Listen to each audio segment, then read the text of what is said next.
Once in a while, I come across a piece that is really, truly remarkable and a piece very much of its time. I'm going to talk to you today about this wonderful, wonderful chair.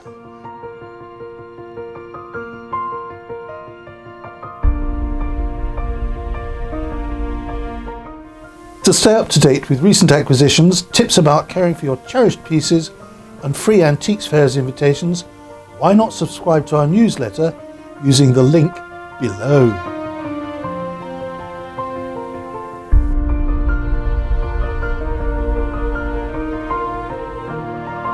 It's a metamorphic chair made in London in about 1810 to 1815.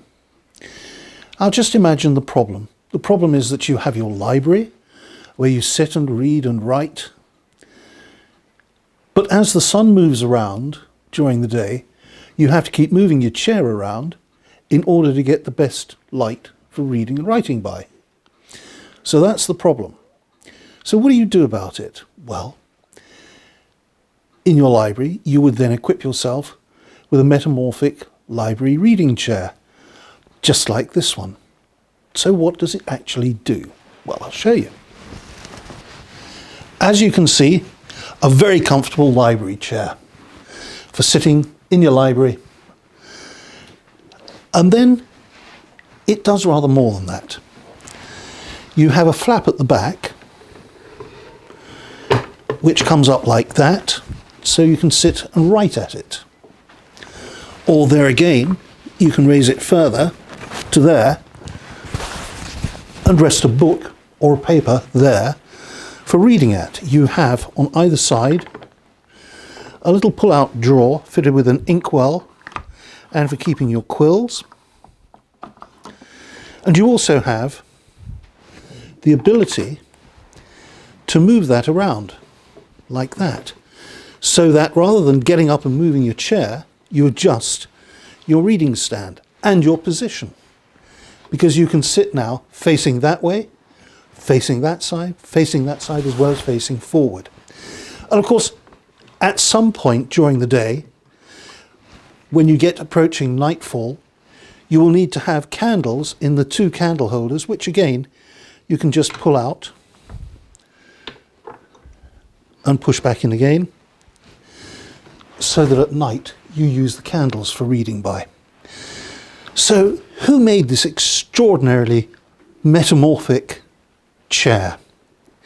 Well, the answer to that is actually in Ackermann's repository of the arts. The book was published in parts during the first quarter of the 19th century, and in there we actually have the design for this chair in a plate dated 1810, where they went on to write, "Convenient and pleasant, gentlemen either sit across with the face towards the desk, contrived for reading, writing, etc., and which by a rising rack can be elevated at pleasure, or, when its occupier is tired of the first position, it is with the greatest ease turned round in a brass groove to either one side or the other, in which case the gentleman sits sideways. The circling arms in either way form a very pleasant, easy back, and also in every direction supports for the arms. As a proof of their real comfort and convenience, they are now in great sale at the warerooms of the inventors Messrs. Morgan and Saunders, Catherine Street, Strand." And there we go. We have the picture of it and we have the chair. Made by Morgan and Saunders. Now, they were an interesting company. They had the commission to supply a lot of the furniture for Nelson on board his ship. They also had the commission to furnish his new house in Merton before his death. They named their premises in London Trafalgar House after their patron, and they in fact were employing, at the time when this chair was made, somewhere around 100 people in their premises in London and a number of other people in associated premises throughout the city. The chair, as I said, dates from about 1810 to 1815. And it's interesting to see how this presages the Industrial Revolution, bringing together both design, cabinet making, engineering, brasswork, upholstery, many different facets. So there we have it, a gentleman's reading chair.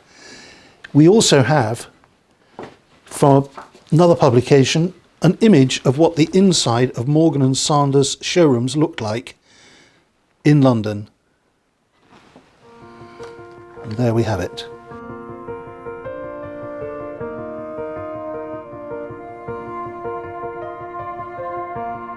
Thank you for watching this masterclass.